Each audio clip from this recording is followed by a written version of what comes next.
Bienvenue à cette capsule de formation qui a pour but de vous faire découvrir les schémas portant sur les types et les genres de textes et d'expliquer l'importance qu'occupent les types et les genres de textes variés dans l'apprentissage.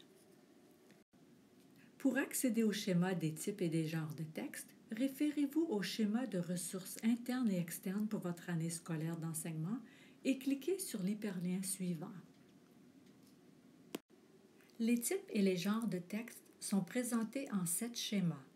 Ces schémas donnent un aperçu des types et des genres de textes que les élèves seront appelés à créer ou à comprendre tout au long de leur scolarité.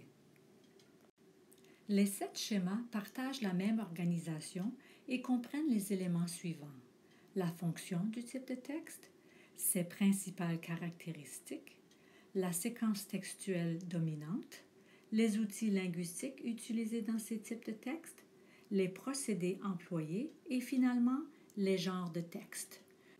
Une connaissance de ces différents éléments aide l'élève à comprendre comment les textes sont construits, contribuant ainsi à améliorer sa compréhension et sa création de textes. De la maternelle à la 6e année, les types de textes sont décrits en utilisant des formulations telles que les textes qui racontent. Cette terminologie est utilisée dans les ressources internes et externes sous la catégorie intitulée « Les types et genres de textes littéraires et courants ». Ces formulations, étant descriptives, sont plus parlantes pour les jeunes. À partir de la 7e année, la terminologie spécifique telle que le texte narratif est utilisée. Ce schéma porte sur le texte narratif ou les textes qui racontent.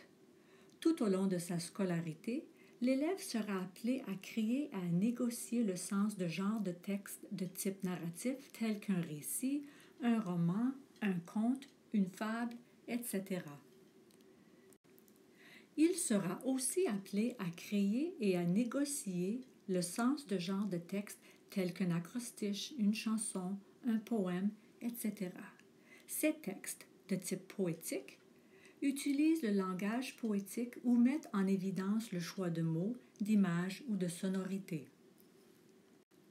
Ce schéma présente les types de textes descriptifs ou les textes qui décrivent des êtres, des choses ou des lieux.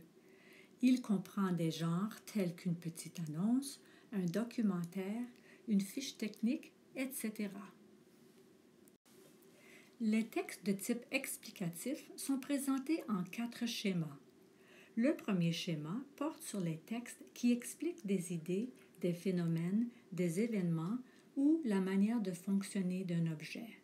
Un compte-rendu, un reportage ou un article scientifique sont des exemples de ce type de texte.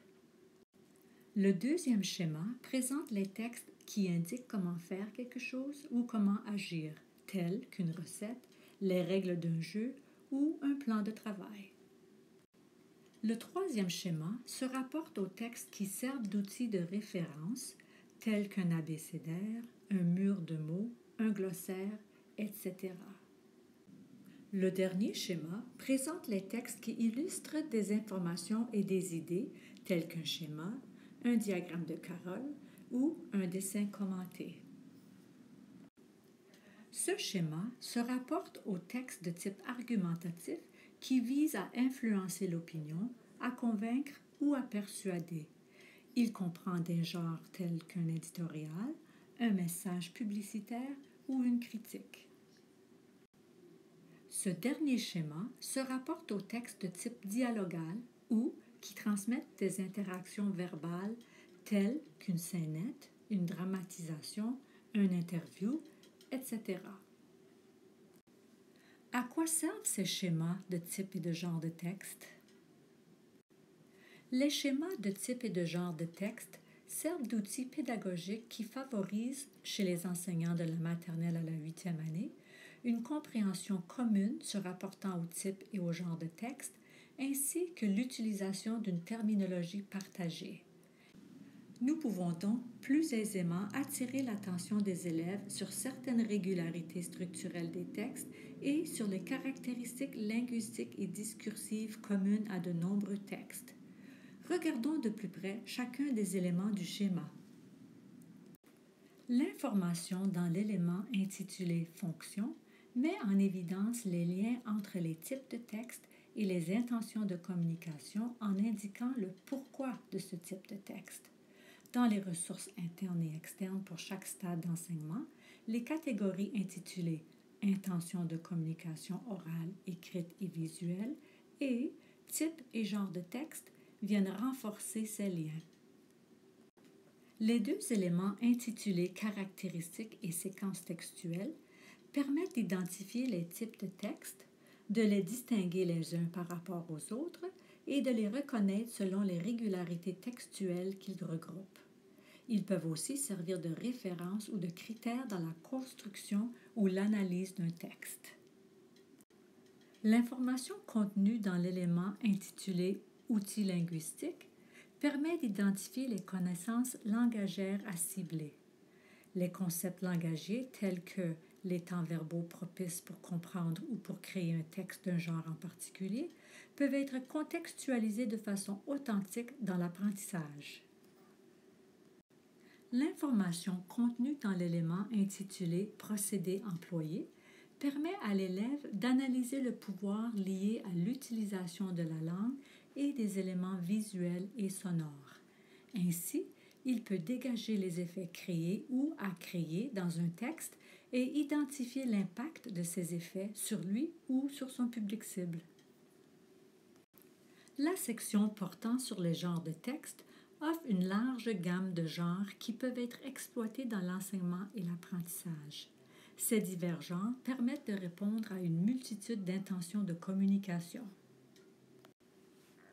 Explorons maintenant le lien entre la compétence « Négocier le sens des idées et de l'information » et les stratégies de compréhension, et plus particulièrement celles liées à la lecture.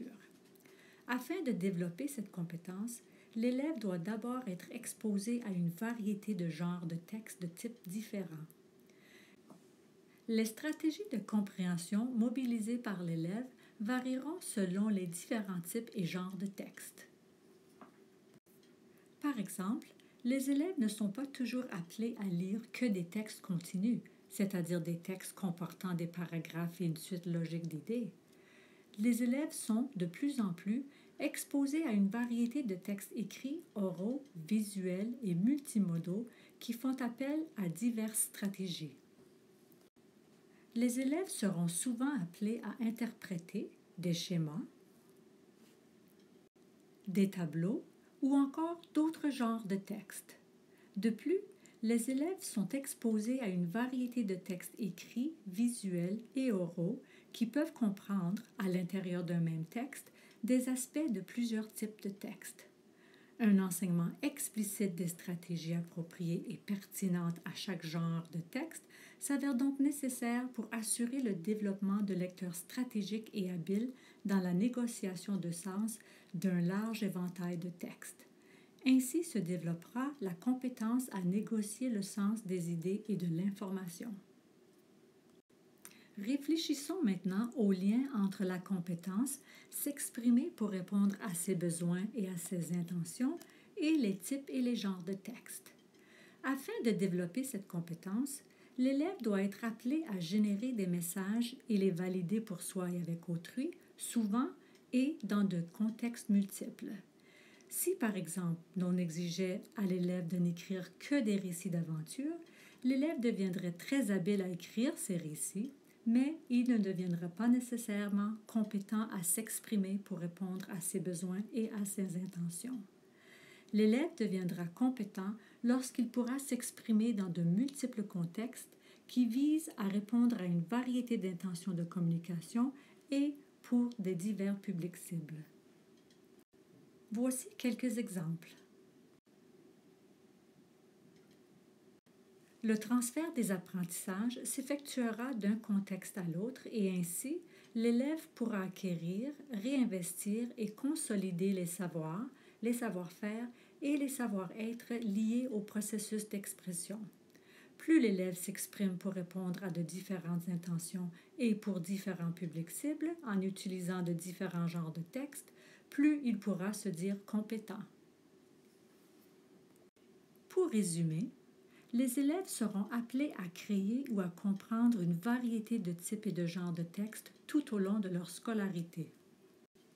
L'élève deviendra compétent à négocier le sens des idées et de l'information lorsqu'il sera appelé à construire le sens d'une large gamme de types et de genres de textes qui répondent à des intentions variées et visent des publics cibles divers. L'élève deviendra compétent à s'exprimer pour répondre à ses besoins et à ses intentions lorsqu'il sera appelé à créer une gamme de genres de textes qui répondent à des intentions variées et qui visent des publics cibles divers. Les diapositives qui suivent ont pour but de vous permettre de faire une réflexion par rapport au type et au genre de texte à partir de différents exercices. Vous pouvez arrêter et reprendre la présentation à n'importe quel moment pour vous permettre le temps de compléter les exercices proposés. L'exercice suivant porte sur les types et les genres de textes en lien avec la compétence « Négocier le sens des idées et de l'information ». À l'aide du diagramme de Venn, indiquez les genres de textes que vous ciblez présentement dans votre enseignement. Pensez aux textes oraux, écrits et visuels pour lesquels vos élèves en négocient le sens. En utilisant votre diagramme de Venn, complétez maintenant ce tableau de fréquences. Pour chaque genre que vous avez indiqué dans le diagramme de Venn, réfléchissez au type de texte qui correspond à ce genre et notez la fréquence. Lorsque vous aurez terminé le tableau de fréquences, faites une réflexion à partir des questions suivantes. L'exercice suivant porte sur les types et les genres de textes en lien avec la compétence s'exprimer pour répondre à ses besoins et à ses intentions. Premièrement, lisez la citation suivante qui provient du cadre curriculaire de français Immersion. Ensuite, faites l'exercice proposé à la droite. La diapositive suivante vous propose une démarche pour y arriver. Vous pouvez choisir de faire cet exercice de façon individuelle ou en groupe.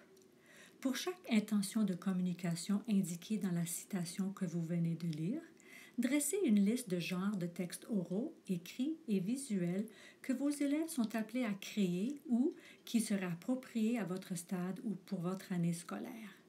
La première intention a été complétée à titre d'exemple. Comparez ensuite les listes de genres de textes qui ont été dressées pour chaque stade ou pour chaque année scolaire. Cet exercice de groupe peut s'avérer utile pour vous conscientiser à la multitude de genres de textes possibles pour les élèves allant de la maternelle à la 8e année, vous rappeler de l'importance de varier les genres de textes à cibler dans votre enseignement afin de contribuer au développement de la compétence de l'élève et de vous permettre d'identifier à quoi pourrait ressembler un texte qui, par exemple, joue avec les mots ou encore cherche à inciter pour chacun des stades ou des années scolaires. Lorsque vous aurez complété l'exercice, faites une réflexion à partir des questions suivantes. Lisez les citations suivantes et répondez aux questions de réflexion proposées.